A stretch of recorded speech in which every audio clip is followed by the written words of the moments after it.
প্রতিশ্রুতি যেন পূরণ করতে পারি সেটা দেখব। আর দমবন্ধ পরিস্থিতি যেন কারুর না হয়, সবাই যেন স্বাধীনভাবে থাকতে পারে, শিল্পী সত্তায় যেন কোনো রাজনৈতিক রং না লাগে, সেটা আমরা চাই। পেটের ভাত মেরে দিতে পারি না আমার মনে হয়।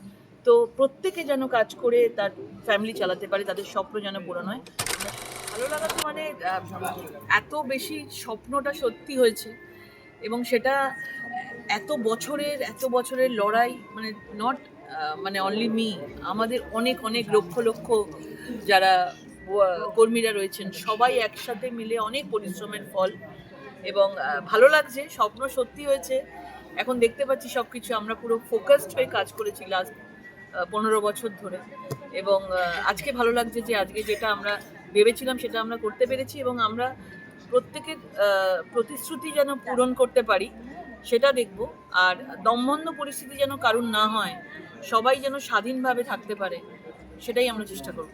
দিদি, টলিউড নিয়ে অনেকের অনেক ভাবনা চিন্তা রয়েছে। যেভাবে কাজ হতো, অনেকেই আশা করছেন স্বাধীনভাবে কাজ করতে পারবেন, এবং দায়িত্ব আমরা যতদূর শুনেছি আপনি, রুদ্রদামান, যে কজন আছেন ইন্ডাস্ট্রি, তাদের ওপর কি বলবেন সেটা নিয়ে? আমরা অলওয়েজ বলে এসেছি যে শিল্পীরা যেন তাদের স্বাধীনতা পায়, শিল্পীর সঙ্গে যেন কোনো রাজনীতির রং না ঢোকে। আমি 2014তেও বলেছিলাম, এবং সেটাই সত্যি হতে চলেছে। প্রত্যেকটা শিল্পী যাতে কাজ পায়, কোনো ব্যান করে দেওয়া, কোনো পার্টিকে নিয়ে কিছু কথা বলছে বা তার জন্য তাকে কোনো কিছুতে আমাদের কাছের লোক হতে হবে, এই ধরনের কারণে যেন কিছু যেন না থাকে। প্রত্যেকে যেন কাজ পায়, তাদের সংসার চলে, তাদের জীবন চলে এই পেশা থেকে।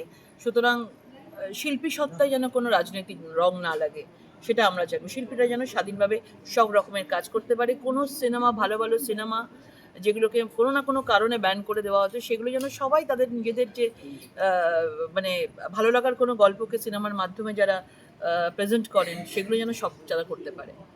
অনেক শিল্পী ও কলা কুশলীরাও ব্যান, সেটা রাজনৈতিক ডেফিনেটলি সেগুলোকে মানে ব্যান্ড করা কাউকে এরকমভাবে চলবে না। কাউকে আমরা কিছু করতে না পারি, কিন্তু আমরা কারুর পেটের ভাত মেরে দিতে পারি না আমার মনে হয়। তো প্রত্যেকে যেন কাজ করে তার ফ্যামিলি চালাতে পারে, তাদের স্বপ্ন যেন পূরণ হয়, আমরা সেদিকেই লক্ষ্য রাখবো। দিদি, গতকালে আমরা জানতে পেরেছি যে মুখ্যমন্ত্রীর নির্দেশে 4 জনের দায়িত্ব দেওয়া হয়েছে, 4 জনকে, যে টলিউডের যা যা সমস্যা ছিল সেই সমস্যাগুলো মেটানো।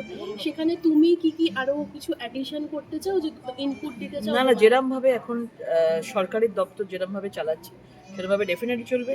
এবং আমরা যেরকমভাবে আছি, আমরা সবাই একটা পরিবারের মতন হয়ে, আমরা পুরোপুরিভাবে যারা আমরা বিশেষ করে টলিউডের সঙ্গে যুক্ত রয়েছি, আমাদের অনেক বন্ধু বান্ধব আছে, ডেফিনেটলি আমরা অলওয়েজ তাদের জন্য সাহায্যের হাত বাড়ানো থাকবে, যে কোনো সাহায্যের জন্য। দিদি, তুমি অভিনয় থেকে দূরে ছিলে, তোমার রাজনীতির ইয়েতে, তুমিও কি কোথাও গিয়ে ব্যানের শিকার? তখনই হয়েছিল আমাকে। তো যখন আমি 2014-এ আমি যখন পার্টিতে জয়েন করেছিলাম, তখনই প্রচুর প্রডিউসারকে বলে দেওয়া হয়েছিল আমার মানে অলরেডি তাদের কাছ থেকে আমার মানে কি বলবো, কন্ট্রাক্ট সাইন হয়ে গেছিলো।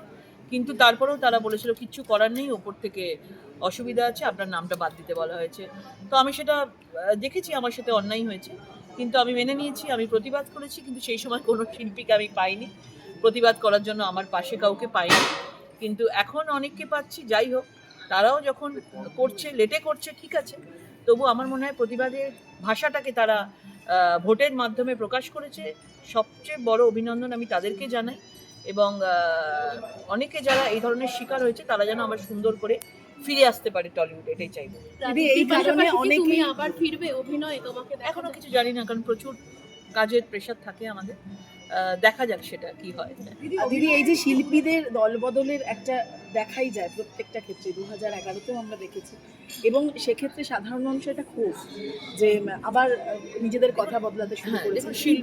দেখুন, শিল্পীরা ডেফিনেটলি কাউকে মানে যদি রাজনীতিতে দল করতে চায়, রাজনীতি করতে চায়, আমার মনে হয় মানুষের সেবা করতে গেলে পুরোপুরিভাবে 100% এসে মানুষের সেবা করা উচিত।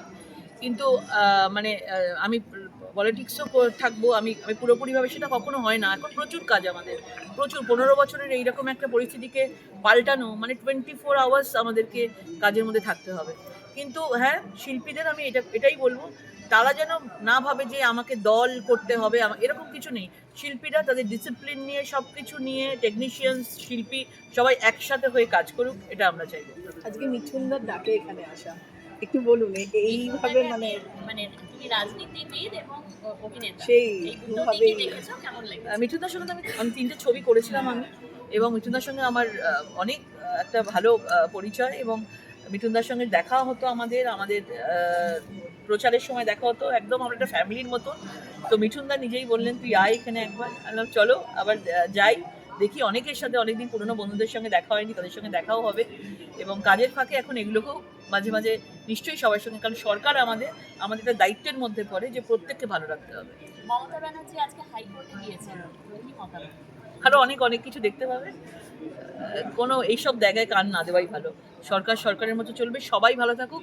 মানুষই আসল হচ্ছে নির্ধারক, মানুষই ঈশ্বর। মানুষ যেটা করে দিয়েছে, এবার মানুষ কথা বলবে। দিদি অনেকে একটা ভয় পাচ্ছিলেন যে মহিলাদের নিজেদের পোশাক পরার ক্ষেত্রে অনেক স্বাধীনতা খর্ব হতে পারে, সেক্ষেত্রে দিদি একটা পোস্ট করেছেন যে কি কোনো রকম কিচ্ছু হবে না।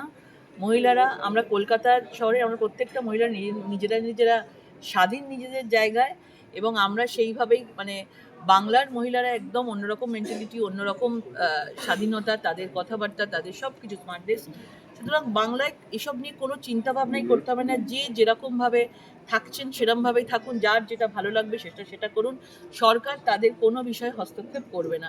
যেগুলো শুনে এসছেন সেগুলো পুরো কনফিউজ করার জন্য শুনে এসছেন, মানে এগুলো কখনোই হবে না, নিশ্চিন্তে থাকতে পারেন। কারণ আমরা এত বছর ধরে এই পার্টিটায় রয়েছি, আমরা কখনো আমাদের মধ্যে কোনো রকমের এই ধরনের কিছু এটা খেতে হবে, এটা পড়তে হবে, কোনো দিন শুনিনি।